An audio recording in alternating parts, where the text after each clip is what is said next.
اگرچہ میں اس موضوع پہ تقریریں کر چکا ہوں، لیکن آج پھر اس گفتگو کے حوالے سے بات چیزیں تازہ کرتا ہوں۔ اس وقت عالمی سطح پر یہودی جمع عیسائی بریکٹ میں کر لیجیے، اور امریکہ جمع یورپ یہ بریکٹ میں کر لیجیے، ان کا اندر معاملہ کیا ہے؟ اصل جو ہے اس میں پیچھے مائنڈ ہے، ماسٹر مائنڈ، سازشی ذہن، وہ یہود کا ہے۔ باقی عیسائی آلہ کار بن گئے ہیں۔ جو 100% آلہ کار ہے یہود کا وہ پروٹیسٹنٹس ہیں۔ پروٹیسٹنٹزم یہود ہی نے پیدا کرایا تھا، یہود ہی نے یورپ کے اندر سود کا رواج شروع کروایا، ورنہ سود حرام تھا وہاں پر بھی، یوزری بھی اور کمرشل انٹرسٹ بھی، دونوں حرام تھے، یہ یہودیوں نے کروایا۔ اور پھر پہلا بینک بنوایا ہے انگلستان کے اندر، بینک آف انگلینڈ، اور جو پوپ کے خلاف بغاوت کرائی تو پہلی بغاوت ہوئی انگلستان کے اندر، جو چرچ آف انگلینڈ علیحدہ ہو گیا پوپ سے، اور اسی کو یہودیوں نے قرار دیا یہ ہمارا ماڈرن اسرائیل ہے، یہ اسرائیل ہمیں دیا ہے گاڈ نے، یہ جو ہے برطانیہ۔ اس کے کچھ عرصے کے بعد یہی جو ہے ایکسوڈس ہوا ہے، اور وہ امریکہ میں جا کے آباد ہوئے۔ لہذا امریکہ کو بھی جیوز نے کہا ہے دس از اندر اسرائیل، یہ ہے ہمارے اصل اسرائیل، ماڈرن اسرائیل یہ ہے، اس لیے کہ جو انہیں وہاں پر اقتدار حاصل ہوا ہے، جو قوت حاصل ہوئی ہے، جس قدر دولت انہوں نے وہاں جمع کی ہے، وہاں کے جس طریقے سے جکڑ لیا ہے حکومتوں کو، فرنگ کی رگے جہاں پنجے یہود میں ہے۔ ٹھیک 100 سال پہلے علامہ اقبال یہ مشاہدہ کر کے آ گئے تھے یورپ میں، اور کون دیکھنے والا تھا کہ وہاں کیا ہو رہا ہے، بیہائنڈ دی سین کیا ہے، سامنے کیا ہے، پردے کے پیچھے کیا ہے۔ فرنگ کی رگے جہاں پنجے یہود میں۔ اس وقت فرنگ کا امام تھا برطانیہ، یہ وہ سلطنت تھی جس پر سورج کبھی غروب نہیں ہوتا تھا۔ آج وہ فرنگ کا امام امریکہ ہے۔ یہ برطانیہ تو اب وہ جو ایک نظم ہے کہ بچپن میں پڑھی تھی، London bridge is going down going down going down, اس کی مثال ہے۔ برطانیہ کی تو کوئی حیثیت ہی نہیں ہے، ورلڈ پاور کی حیثیت نہیں ہے، وہ تو چھوٹا بھائی اس نے بنا رکھا امریکہ نے اپنا، تو اس حیثیت سے جو ہے اس کی کوئی حیثیت ہے، ورنہ کوئی اور حیثیت نہیں۔ بہرحال ان دونوں میں یہ ہے کہ پیچھے ماسٹر مائنڈ، سازشی ذہن، پلاننگ، سکیم ساری یہودیوں کی۔ آلہ کار امریکہ سب سے بڑھ کر، اس کے بعد برطانیہ، اور اس میں اصل پروٹیسٹنٹس، ان میں بیپٹسٹ، ان میں اس سے بھی آگے بڑھ کر ایونجلسٹ، جن کو کہتے ہیں بورن اگین کرسچنز، جن کو کہتے ہیں نیو کنزرویٹو کرسچنز، یہ تمام اصطلاحات آپ اخبارات میں پڑھتے ہوں گے، ان کو گروپ کر لیجیے۔ یہ اصل آلہ کار، ان کو ایک نیا نام دیا گیا ہے کرسچین زائنسٹ۔ ایک یہودی زائنسٹ ہیں، سارے یہودی زائنسٹ نہیں ہیں، بہت سے یہودی ہیں جو یہ زائنسٹ کے مخالف۔ چنانچہ میری ہیوسٹن میں ملاقات ہوئی تھی ڈاکٹر وشو گرانڈ، بہت بڑا پروفیسر ایمیریٹس یہودی، لیکن یہ کہ اس نے کہا، بڑے اجتماع میں کہا، ہمارا اجلاس تھا وہاں پر، ہم نے یہ جو ہے بلایا تھا ایک یہودی، ایک عیسائی اور ایک مسلمان، تینوں جو ہیں وہ تقریریں کریں۔ انہوں نے کہا تھا کہ وی آر ناٹ سپورٹنگ اسرائیل۔ اس نے وہ عیسائی جو آیا ہوا تھا پروفیسر، اس کی طرف they are supporting Israel, we are not supporting Israel. اسی طرح میری جو ہوئی تھی round table conference, round table, اس میں ایک یہودی پروفیسر تھے، وہ ہسٹری کے پروفیسر، میں نام بھول رہا ہوں ان کا، انہوں نے کہا آئی ایم اینٹی زائنزم، میں زائنزم کے خلاف ہوں۔ تو زائنزم جو ہے اصل میں ایک سیکولر یہودیوں کی تحریک ہے، اور اس کے سب سے بڑے سپورٹرز کرسچین زائنسٹ وہ امریکہ میں بیٹھے ہوئے۔ تو یہ ہے صورتحال۔ یہ جان لیجئے کیتھولکس جو ہیں یہ اتنے پرو یہودی نہیں ہیں، اب رفتہ رفتہ وہ بھی اس کے اندر آ کر شامل ہو گئے۔ یورپ جو ہے زیادہ Catholics, Roman Catholics, Roman Catholics کا یہ بھی آپ نے جملہ پڑھ سنا ہوگا کہ یہ جو ترکی جو ہے ہمارا ملک، یہ جو کوشش کرتا رہتا ہے گھسنے کی یورپین یونین کے اندر، تو ایک دفعہ جان شراق نے کہا تھا، بڑا پیارا جملہ تھا، why doesn't Turkey understand that we are a Christian club؟ یہ ہماری جو یونین ہے یورپین، یہ تو کرسچین کلب ہے، وہ مسلمان ہے، وہ کس وجہ سے آنا چاہتا ہے بندہ، کیوں تو خود داخل ہونا چاہتا ہے؟ why doesn't Turkey understand that we are a Christian club؟ لیکن یہ ہے رومن کیتھولکس، اور ان کا میں بعد میں آپ کو بتاؤں گا۔ یہی آپ کو معلوم ہے کہ یورپ نے عام طور پر اسرائیل کا اتنا ساتھ نہیں دیا جتنا جو امریکہ دیتا رہا ہے، اور کسی درجے میں ان کے دلوں میں سافٹ کارنر جو ہے عرب فلسطینیوں کے لیے بھی رہا ہے، یہ معاملہ ایران کے بارے میں بھی رہا ہے۔ جس قدر اسٹرانگ ایکشن امریکہ لینا چاہتا ہے، یہ جو ہے اس کے ساتھ نہیں ہے۔ تو یہ دونوں سا فرق ہے، وہ میں اس کا ایک بنیاد بعد میں بتا دوں گا آپ کو۔ بہرحال ان کا ایک جو ایجنڈا ہے وہ دو، سمجھیے کہ دو اس کے نکات ہیں، دو رسیوں کے مانند یہ آپس میں بٹا ہوا ہے۔ پہلا، عالم اسلام کے مادی اور مالیاتی وسائل، خصوصاً تیل پر قبضہ، یہ ان کا دنیاوی اعتبار سے، دولت کے اعتبار سے، وسائل کے اعتبار سے اس وقت کا ایجنڈا ہے۔ ویسے تو اس سے اوپر وہ چاہتے ہیں پوری دنیا پر، وہ تو بعد کی بات ہے، لیکن ابھی نہ وہ روس کو چھیڑ رہے ہیں نہ چین کو چھیڑ رہے ہیں۔ چین تو ان کا سب سے بڑا جو ہے بزنس پارٹنر ہے، سب سے بڑا، اور چین کو رفتہ رفتہ وہ اپنی لائن پر لا رہے ہیں۔ اب تو صرف یہ کہ وہ ایک پارٹی گورنمنٹ وہاں رہ گئی ہے جو کہ کمیونزم کے دور کی یادگار ہے، باقی ان کی جو اکانومی ہے وہ تو آ چکی ہے اسی رخ کے اوپر جو یورپ کی ہے، مغرب کی ہے۔ نمبر دو ایجنڈا کیا ہے؟ دنیا میں کہیں بھی اسلام کے بحیثیت ایک نظام زندگی ظاہر ہونے کا کوئی موقع نہیں دینا۔ We have to nip the evil in the bud at any cost۔ یہ ان کے ایجنڈے کا دوسرا بڑا ہے۔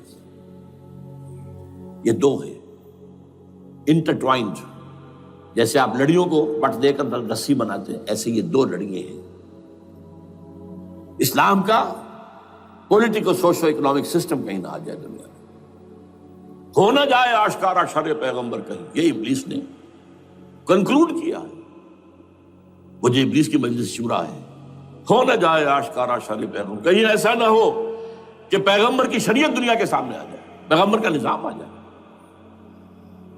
الحذر، آئین پیغمبر سے 100 بار الحذر، حافظ ناموس زن، مرد آزما مرد آفری، یہ معاشرتی نظام ہو گیا۔ موت کا پیغام ہر نوع غلامی کے لیے، نہ کوئی فخفور و خاکہ، نہ گدائے رہنشی، یہ سیاسی نظام آ گیا، اور کرتا ہے دولت کو ہر آلودگی سے پاک و صاف، منعموں کو مال و دولت کا بناتا ہے امین۔ تم دولت کے امین و مالک نہیں ہو۔ اور اس سے بڑھ کر اور کیا فکر و عمل کا انقلاب، بادشاہوں کی نہیں، اللہ کی ہے یہ زمین، ان الارض للہ۔ یہ نظام کہیں نہ آ جائے دنیا، یہ ہے جس پہ کہ وہ خطرہ محسوس کر رہا تھا۔ اور اس کے بعد یہ کہتے ہیں، یہ تو تھا عصر حاضر کے تقاضے، لیکن یہ کہ صورتحال کیا ہے؟ ہو نہ جائے آشکارا شرع پیغمبر کہیں، ہے یہی، یہ معاملہ اس طرح رکھو کہ خود مومن ہے محروم یقین، یہ غنیمت ہے کہ خود مومن ہے محروم یقین۔ ہمیں اگر کوئی سہارا ملتا ہے تو اس سے کہ مومنوں کو بھی، نام نہاد مسلمانوں کو بھی اپنے اس نظام پر یقین نہیں، وہ نماز پر یقین رکھتے ہیں، روزے پر رکھتے ہیں، زکوٰۃ کو بھی جو بھی اللہ تعالیٰ جس کو توفیق دیتا ہے، حج کرتے ہیں، عمرے کرتے ہیں، یہ ہے سب، لیکن یہ کہ یہ غنیمت ہے، چشم عالم سے رہے یہ پوشیدہ یہ آئین تو خوب۔ وہ ابلیس کہتا ہے کہ یہ آئین چشم عالم سے پوشیدہ رہنا چاہیے، یہ غنیمت ہے کہ خود مومن ہے محروم یقین۔ ہمارے لیے جو ہے اگر کوئی سانس لینے کی جگہ ہے وہ یہ ہے، حوصلہ افزائی اگر ہے تو اس میں ہے کہ خود مومن محروم یقین ہے، اس کے سامنے وہ راستہ ہے ہی نہیں۔ اب لیجئے یہودیوں کے ایجنڈے کو میں تجزیہ کر رہا ہوں۔ سب سے پہلے world bank, IMF، globalisation, TRIPS, ان تمام ہتھ کنڈوں کے ذریعے عالمی مالیاتی استعمار، جو بظاہر امریکہ کا ہوگا حقیقتاً یہود کا ہوگا۔ یہودیوں کے نزدیک پوری نوع انسانی حیوانوں کے مانند ہے۔ They are not human beings. They are goyams. They are Gentiles. یہ انسانی شکل میں حیوان ہیں، اور جیسے حیوانوں کو ایکسپلائٹ کرنا، استعمال کرنا انسانوں کا حق ہے، گھوڑے کو آپ باندھتے رہے ہیں نا ٹانگے کے آگے، اور بیلوں سے آپ ہل جتواتے رہے ہیں، تو جیسے یہ حق ہے ایسے ہمارا حق ہے پوری دنیا کے جو ہے وسائل ان کو کھینچے۔ ہاں جیسے گھوڑے اور بیل کو بھی کچھ نہ کچھ دانا تو ڈالنا پڑتا ہے، چارہ تو دینا پڑتا ہے، تو ان کو بھی کچھ دو۔ یہ پوری نوع انسانی ورکرز بن کر رہ جائے، حیوان بن جائیں، بالکل شہوت کے غلام بنا دو انہیں، اخلاقی اقدار کا بیڑا غرق کر دو، خاندانی نظام کو تہوبارہ کر دو۔ یہ باقاعدہ جو protocols of the elders of the Zion تھے ان سب میں موجود ہے لکھا ہوا، جو 1897 میں انہوں نے پاس کیا اپنا پروگرام بیسل میں، سوئٹزرلینڈ کا ایک شہر ہے۔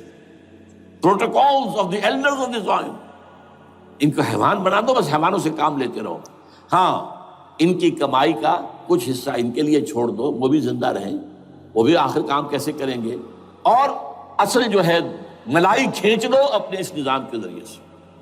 World bank, I M F, stock exchange, TRIPS, globalisation, اس کے ذریعے سے عالمی مالیاتی استعمار۔ نمبر 2، ایک ہے ان کا ایجنڈا، یہ تو عالمی ہے، دوسرا ایجنڈا کیا ہے؟ وہ لوکل ہے۔ وہ کیا ہے؟ گریٹر اسرائیل کا قیام،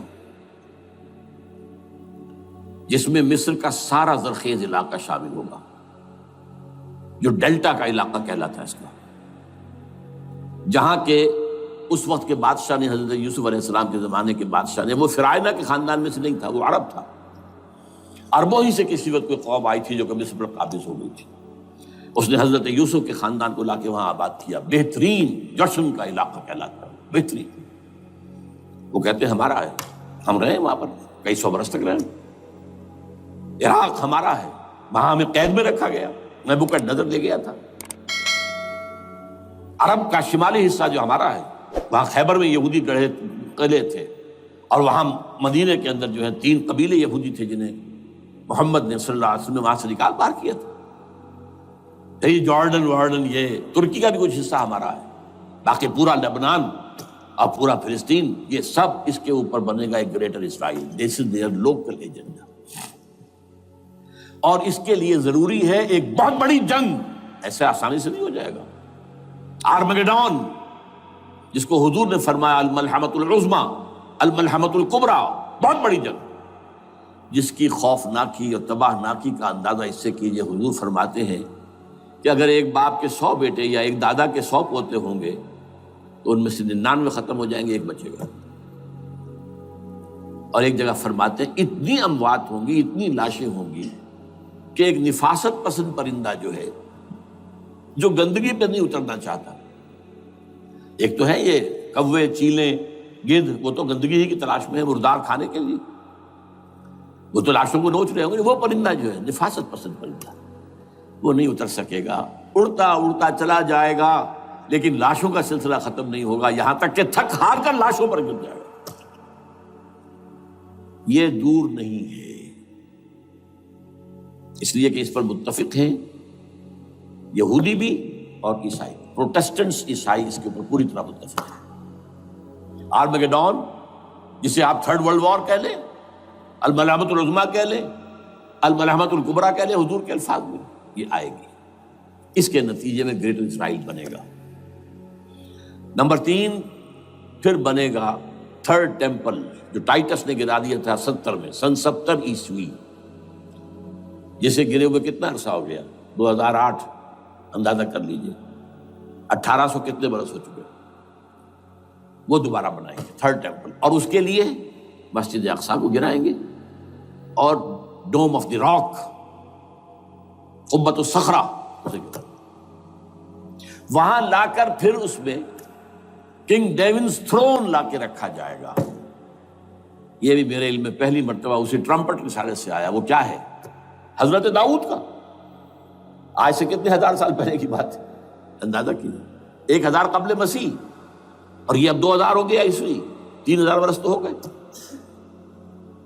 وہ کیا تھا؟ ایک پتھر تھا جس پر بٹھا کر حضرت داؤد کی تاج پوشی کی گئی تھی، پھر اسی پر حضرت سلیمان کی تاج پوشی ہوئی، پھر اسی پر ان کے بادشاہ آتے رہے، تاج پوشی ہوتی گئی۔ ٹائٹس نے جب گرایا ہے سن 70 عیسوی میں، یروشلم کو برباد کیا، 1,33,000 یہودی ایک دن میں قتل کیے، ایک دن میں، باقی نکال دیا، بھاگ جاؤ یہاں سے۔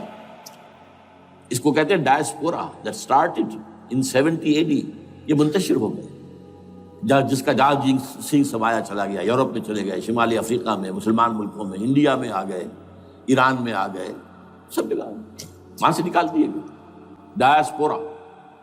بہرحال وہاں سے وہ ٹائٹس وہ پتھر لے گیا، وہ روم میں لے گیا، روم سے کسی طرح وہ آئرلینڈ پہنچ گیا۔ آئرلینڈ پیور کیتھولک ملک ہے، آپ کو معلوم ہوگا، اور وہاں پر پروٹیسٹنٹس کی اور کیتھولکس کی جنگیں ہوتی رہتی ہیں۔ کبھی بھی شیعہ سنی مسلمانوں کی اس طور سے خانہ جنگی نہیں ہوئی ہے جیسے کہ وہاں ان دو عیسائیوں میں کیتھولکس اور پروٹیسٹنٹس میں ہوتی ہیں۔ وہ رومن کیتھولک ملک ہے بیچ میں۔ وہاں سے وہ انگلینڈ میں آیا، انگلینڈ میں جب آ گیا، بلکہ وہاں سے اسکاٹ لینڈ سے انگلینڈ میں پھر اس کو ایک کرسی کے اندر اس کی سیٹ کی حیثیت سے بنا کر ایک تھرون کی شکل دے دی گئی، اور وہ جو ویسٹ منسٹر ایبے ہے، برطانیہ کے پارلیمنٹ کے ساتھ جو چرچ ہے ویسٹ منسٹر ایبے، وہاں اس کو لا کے رکھ دیا گیا۔ اس وقت سے برطانیہ کے بادشاہوں اور ملکاؤں کی تاج پوشی وہاں ہوتی ہے۔ تو ایک یہ ہے کہ پھر اس کو لا کر وہاں رکھیں گے۔ اب یہاں سے اختلاف ہے، یہ نوٹ کر لیجیے، یہاں تک عیسائیوں کا یہودیوں کا ایجنڈا ایک، یہاں اختلاف ہے۔ یہودیوں کے نزدیک ان کا مسیح آئے گا اور وہ وہاں بیٹھ کر پوری دنیا پر راج کرے گا۔ وہ مسیح جس کی خبر دی گئی تھی شروع کی کتابوں میں، جو تورات کی ابتدائی کتابیں ہیں، تو وہ تو حضرت مسیح کی شکل میں آ گئے۔ دی پروفیسی واز فلفلڈ۔ یہودیوں نے نہیں مانا، انہیں تو قرار دیا جادوگر ہے، کافر ہے، مرتد ہے، ولد الزنا ہے، اور اپنے بس پڑتے سولی پر چڑھا دیا۔ وہ دوسری بات ہے، اللہ نے کیا کیا وہ ایک علیحدہ مسئلہ ہے۔ چنانچہ یہ کہ دی سچویشن از ویکنٹ، وہ مسیحا کی جگہ ابھی باقی ہے ان کی، and they are waiting for ہم۔ تو وہ آئے گا اور وہ یہاں اس تخت داؤد پر بیٹھ کر پوری دنیا پر حکومت کرے گا۔ عیسائیوں کا کہنا کیا ہے کہ در حقیقت حضرت مسیح نازل ہوں گے، سیکنڈ کمنگ آف جیسس، جس کو ہم بھی مانتے ہیں۔ اگرچہ ہوگا کیسے، حالات و واقعات کا کیا ہمارے نزدیک رنگ ہے وہ کچھ مختلف ہے، وہ میں اس کو بیان نہیں کر سکتا۔ حضرت مسیح علیہ السلام پھر اس تخت پر بیٹھیں گے ان کے عیسائیوں کے مطابق۔ چنانچہ پوپ جو مر گیا ہے، پال سیکنڈ، اس کو یہ ٹرمپٹ والے کہتے ہیں شیطان، اور ان کا کہنا یہ ہے کہ اس شیطان نے the old ancient Holy Roman Empire کو ریوائیو کیا ہے یونائٹڈ یورپ بنا کر، اور ان کا مقصد کیا ہے کہ یہ فلسطین میں ایک رومن کیتھولک حکومت قائم کرنا چاہتے ہیں۔ یہودی اپنی حکومت چاہتے جو ہے، اور وہ اپنی حکومت چاہتے ہیں، یہ ان کا کہنا ہے۔ یہ میں نہیں جانتا کہ اس میں کس حد تک ان ایک دوسرے پر الزام درست ہے، لیکن جیسے کہ آپ کو معلوم ہے کہ انڈونیشیا کے اندر بھی ہوا تھا، ایک جزیرے کو تقسیم کر دیا، ایک حصہ جو ہے اس کا وہ رومن کیتھولک ریاست بن گیا ہے۔ شاید نائجیریا میں بھی اس طرح کا معاملہ ہوا ہے کچھ تھوڑے علاقے کے اندر، وغیرہ وغیرہ۔ تو یہ ہے، لیکن بہرحال یہ ان کا۔ عیسائیوں کا معاملہ کیا ہے؟ میں نے جیسا کہ بتایا کہ یہ تو اس ایجنڈے کے اندر متفق ہے، اور عیسائی بھی ورلڈ ڈومینیشن، مالیاتی جو ہے استعمار، اس کے لیے کوشاں ہیں۔ لیکن ان کے نزدیک حضرت عیسیٰ ابن مریم آئیں گے علیہ الصلوۃ والسلام، اور وہ حکومت کریں گے۔ اس پورے ڈرامے کا اسکرپٹ پورا یہودیوں کا لکھا ہوا ہے، اور انہی کی سازش اس پورے ڈرامے کے پیچھے ہے۔ البتہ بظاہر اس ڈرامے کا بڑا کیریکٹر جس سے آپ ہیرو کہیں وہ امریکہ ہے، اور اس کے تابع یورپ بھی ہے۔ یہ ہے عالمی سطح پر معاملہ اس وقت۔